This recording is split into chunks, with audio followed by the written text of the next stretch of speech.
Hey everybody, it's your man James, Mr. Quinter Treasures, back again with some more video action for you.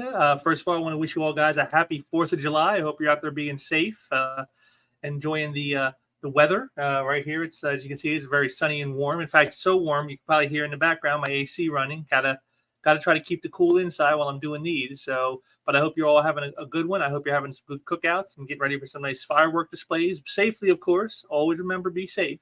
But I want to thank you all for joining me today. I hope you get a kick out of this. This is another episode of the classic Why It's Great, where I take a comic from the past and tell you why I love it and what makes it so cool and why you yourself may want to check it out. So today I've tried to do a little fun with it and have a little theme with it. Today we're going to do something a little in keeping with the spirit of the day.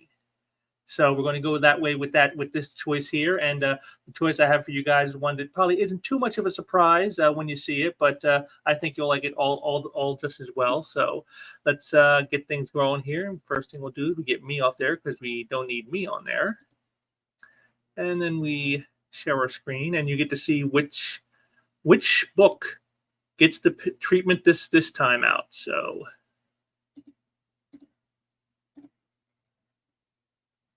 And there you go. It's Marvel Fanfare number 18 from 1984. So we're going back a good 40 years. As you can see, it's a Captain America story by Frank Miller. So this is a big deal because it's a Frank Miller book. And, it's not, but yet this is one that not a lot of people have on their radar. Everyone knows his Daredevil stuff. Everyone knows Sin City. Everyone knows their Dark Knight Returns. But this is like one that sort of slips under the radar with a lot of folks. So I thought I'd do this one. And again, since, of course, Captain America, it's going to be something to deal with patriotism, something to do with Americana and all that kind of jazz. And considering the day, I figured what a perfect choice could I have than a book like this. So let's get right on into it. And again, that cover, a very potent image, a tearful Captain America holding a damaged and burned American flag. With a look of disdain and almost an accusation as he's pointing at you. And if you look at the art here, this is more the style that Frank Miller does now. But when we get inside the book, you're going to see it's very different from how this cover looks. And here's our first page. Right here, this is by Roger Stern, Frank Miller, and Joe Rubinstein. A classic image, just a great shot of Cap right here. I love that big splashy image, and we'll get this right here. And right here on the first page, it kind of sets the tone for you. It goes, he's called America's super soldier, and 2 very different generations, he has been a living legend. He's the man fate chose to represent a dream, and he shoulders that duty proudly. And yet, sometimes, even Captain America knows despair. For he has seen humanity at its best and at its very worst. He knows that some men run in packs, preying on the unwary. These men are his enemies. These men are his brothers. So it's kind of already setting the tone. You can see where they're going with this already. And what the story entails here is there's a group out there, a group of arsonists who go around burning up buildings and stuff like that. And you can see here, this is their latest target. They right here is, the report tells you, it's this is the 6th such fire in as many weeks. With others, with blazes, there's arson. So it's an arsonist going around burning stuff down, and you can see the firefighters trying to save people, and he does, but it's going to be chancy, and of course all this gets the attention of Captain America, and just when it looks like there's going to be tragedy,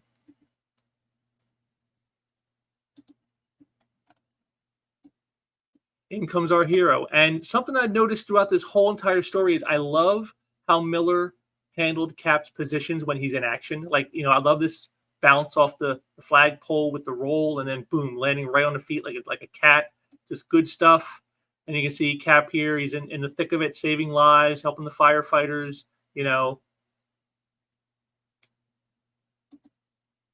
And then after it's all said and done, you got, some thankfulness from the firefighters. But Cap, of course, I'm honored, man. You saved a lot of lives tonight. So he's the one trying to show some consideration to them putting their lives on the line because he knows that they're not super soldiers the way he was.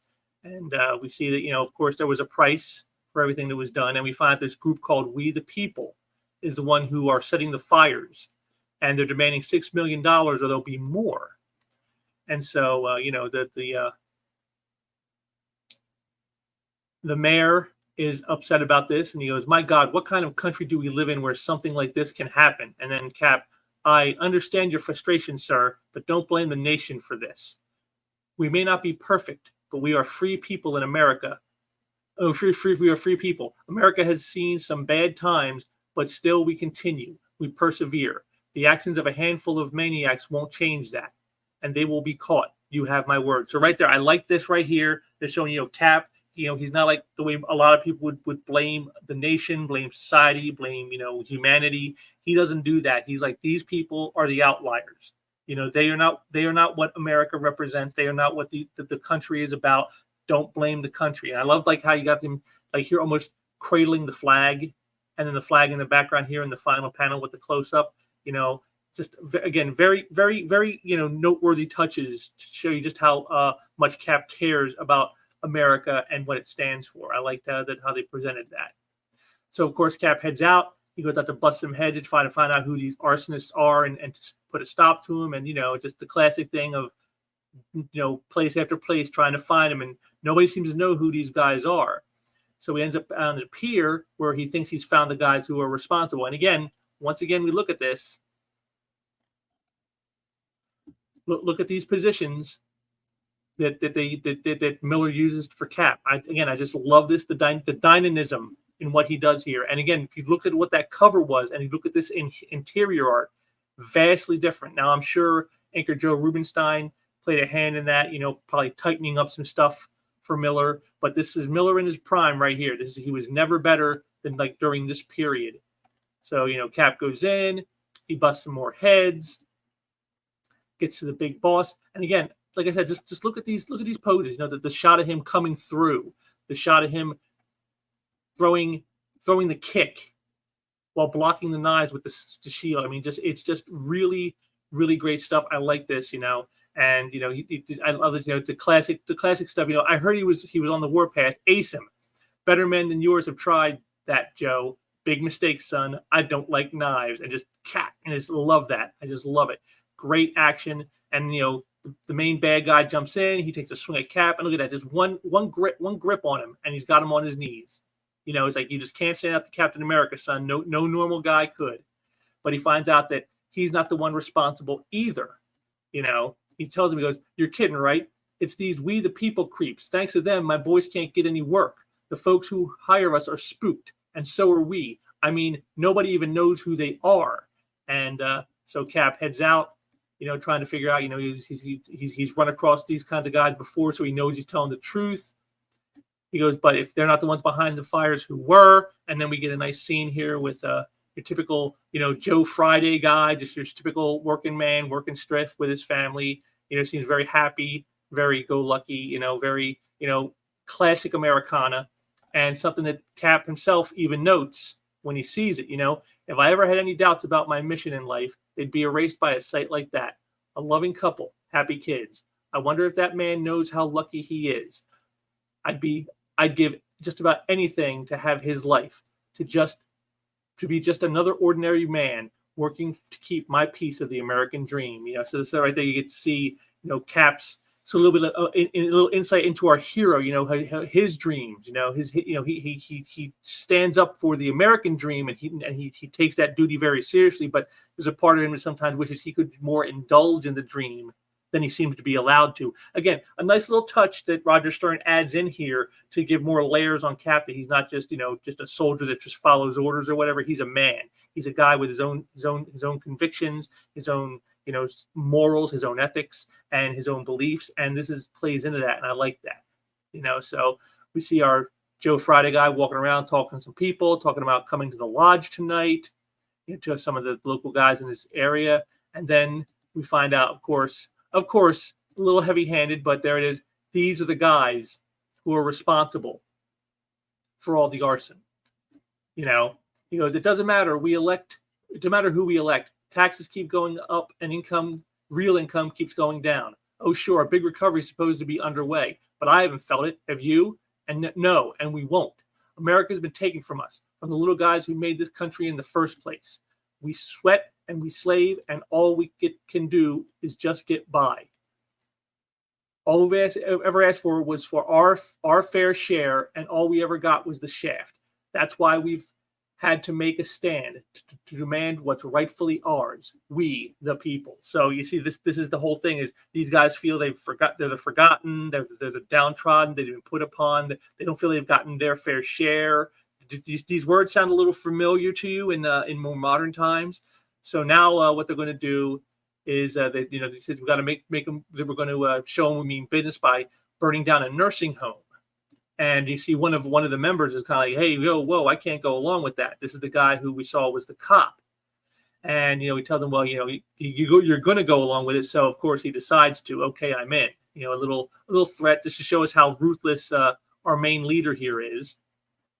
And, of course, they go through with it. So Cap shows up on the scene of the fire, trying to help save some lives when a guy runs back in to save his wife, who is trapped in there.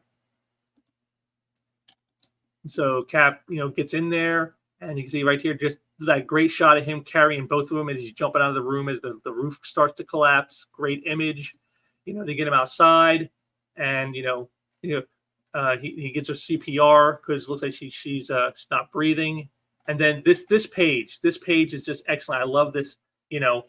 Only two things matter to these men now: pumping, breathing, and then right here, the color choice used, the shadow effects that are done. It tells it right here, tells you everything before you even finish reading the page. And it's Cap, it's no use. We've lost her. And then that look on Captain America's face. That is damn fine work right there. Just the sheer shock and horror. And then the final panel here in this row, just the close up of his fists. You don't even see his face, but this tells you exactly what he's feeling. And then this is when they get their first clue about who's behind this stuff. And one of the firemen brings Cap a police badge, and you can see again the extreme close up says it all right there. That look. So the story progresses, and we meet up with our reluctant guy who didn't want to. And someone notices he's missing his badge. He goes to head out, and Cap shows up. You and I have to talk. Innocent people died at Sunset Manor last night. We found your badge there. And again, I love that shot here of Cap right here. It's a great shot. Love the shading. So he takes off. Of course, he doesn't get very far. And I love this. I love how they didn't even show the shield hitting the windshield. They just did a broken glass effect with the lettering. And again, just like with the shot we saw where it was just Cap's fist, exactly what this means right here. You don't even have to see it. You know what it means. So Cap gets him, and he asks who the leader is. He tells him where he can find him. And I love this. Any man who could talk a cop into arson must be some sort of criminal mastermind. Again, just showing you that Cap's going, the shock he's probably going to get when he finds out the truth. And then here it is. He breaks in. He tells him, you're going dead. You commit arson and homicide. And then, what about those other people, Brady? What about their homes? And so, he tries a quick one with him with a knife, and then takes him out pretty quick. But then his son steps in to try to protect him. And then Cap realizes what this is. My God, it's them, the loving couple, the kids, the ones he was watching earlier. And he goes, you have all this and you'd still do what you did? And then, you're going to tell me where the rest of your gang holds up. Then we're going to have a little discussion about justice. So they head over to where their little, group gatherings go. Cap comes in. He tells them, you're members of this community, small businessmen, working men, and you set those fires. How could you? And then, our main bad guy here goes to light up the flag, saying, you tax us to death to take care of those cheaters. This isn't even our country anymore. You've given it away and stuck us with the bill. Well, I'm sick of it. If I don't get life, liberty, and happiness, nobody should. Again, do you hear the words? Do you hear them knocking through time? As you know, is this 1984 or is this 2024? And of course, again, I just love that shot right here. Just Cap clocking him. Just again that the positioning and the way he lays out Cap in action. I just love what Miller did with all of that. So, it's over, and he goes, your right to seek comfort and happiness, your right to seek comfort and happiness ends when you endanger the lives of others. You have so much more than most do in this world that you trade your neighbors' lives for money. And he goes, that's the way of the world. Better them than us, and better you than us. Take them, guys. And at first, the guys don't know what to do. They're like, I don't know, man. And then our cop buddy shows up and he says, nobody's fighting anyone. We're all going to turn ourselves in. We got to pay for what we've done if we can. And then, of course, our main bad guy, he's not having any of it. He's, he goes, he's going to end it all. And he goes, Brady, don't think of your family. I am thinking of them. No boys of mine will ever have a father who's a jailbird. And well, there it is. And that's his end, and the rest of the guys are all in there thinking, we're all finished. Right now, none of us have a chance. I have, and then even the cop, I have enough bullets for all of us if, and then just Cap. No one else dies from this madness. And then just he breaks them out and saves them. And they tell him, that everyone's out, we're safe, and he, but he goes running back in. He goes, where are you going? There's no one left to rescue. You're wrong. She's still in there. Now, who's Cap talking about? We didn't see any women in there, did you? But that's not what he's talking about. This is what he's talking about. Old Glory. He runs in to save the flag. And then, of course, you get the moral, the whole overall moral to the story right here at the end. This belongs to all of us, but it's not for free, and it doesn't come easy. It's America. America doesn't hand you things on a silver platter. Sometimes all she offers is hope. And then, Cap walks off saying how now we have to figure out a way to break the news to the guy's family about what happened. And that's where the story ends. So, I love again, just no face of Cap here, just the hand holding the flag. And then you get his look in the next panel. Again, I love the way Miller and Stern laid this out. It's an excellent story. I really, and it plays so well to today. When you think about the things that are going on in the country right now with certain groups demanding, certain things because they think they've been wronged or they think they're owed or they think that America is no good and it needs to be brought down and it needs to give them more because they deserve it.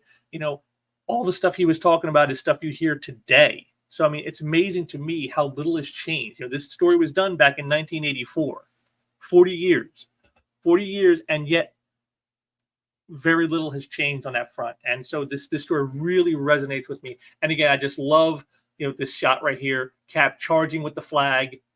That's like poster material right here. And like I said, Frank Miller, he was definitely on his best game here. He's in his prime. You won't find better Miller work than you will right here. So I really like this Roger Stern story. It gets a little preachy, maybe a bit there. It's a little obvious sometimes what they're doing when they're setting things up. But overall, just a good, well-told story with a nice moral at the end. It kind of lets you know that, America, it's a land of promise. It's not a land that promises you everything. And that's kind of what Cap gets at here. And I like that message. I thought that's a very good message that more people need to think about today than they did back then in 1984. So I just thought this was a really great story to use today, considering what day it is. This is the day America won its independence, and so we need to remind ourselves sometimes of what that really means. And I think this story here with Cap again at the very end here, telling you that really sets the tone for what today really is all about. And so I just thought this was an excellent example to show for you guys. And again, beautiful Frank Miller art, like some of the best art he's ever done. You can't go wrong. And then this is just a really well done issue from Marvel Fanfare, a book most people don't take much notice of anymore. This was a book at the time that maybe had a little bit of heat on it because it had some great talent on it once in a while like this. But in the latter years, people, they don't look back on these books. People still read Amazing Spider-Man, they'll still read Captain America, they'll still read the Incredible Hulk, but no one's going back and digging up the old Marvel fanfares. And this one definitely is one worth having. And like I said, it's there's just so many little things that they do in the issue. This panel right here, that panel, this panel. I mean, things where they're not even really showing you very much, and yet the emotion in the panel gets through, or the action that they're trying to project comes through. That's real talent. Again, it's something that's very much missing in modern comics today. But yeah, Marvel Fanfare number 18. This is definitely one worthy of anyone's collection. And the funny thing is, even though it's Frank Miller art, and Miller stuff is usually very, very expensive, getting his Daredevil run, or getting some of his, Sin City stuff, or the Dark Knight Return stuff, that's all very pricey books to find, a very nice copy. You could probably find a very decent grade copy of this, and it shouldn't bust your bank. You could probably get a nice one for maybe, $10. So a very well told story, very well done. Like I said, just a story with a nice little moral in the end, with art by one of the great masters of modern comics, the great Frank Miller, and all for a price that shouldn't bust your budget. And you can get some nice Miller art in your collection that way. So.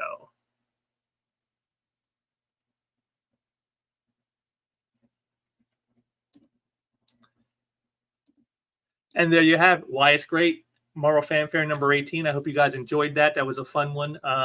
Yeah, as for what's coming up next, I don't know. I got to go dig through my stuff. Like I said, I had planned this one out because I knew the 4th of July coming. I figured, I got to do something probably with Captain America for 4th of July. And so I chose this one. But for the next one, I'm not sure what I'll do. I'll have to dig through my treasure trove of back issues. Hey, maybe something I picked up at the SummerCon this year will be the next one. Who knows? We'll have to find out and see then. But I want to thank you all for joining me today, and be sure to drop me some comments in there. What did you think of this story? Did you think it was a well told story? Did you think it was too preachy?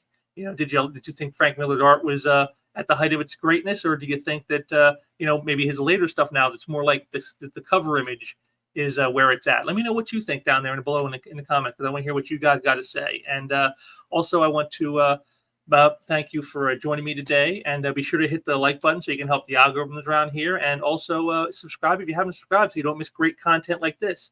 As for what's coming up, well, I do have something planned, and you'll probably see that tomorrow. And then after that, well, the sky's the limit. Well, don't know yet. Don't have anything particular lined up, but we'll see what comes. We'll see what presents itself. But I do thank you for joining me today, and hope you enjoyed this little thing. Have a great 4th of July, everyone, and until next time, take care.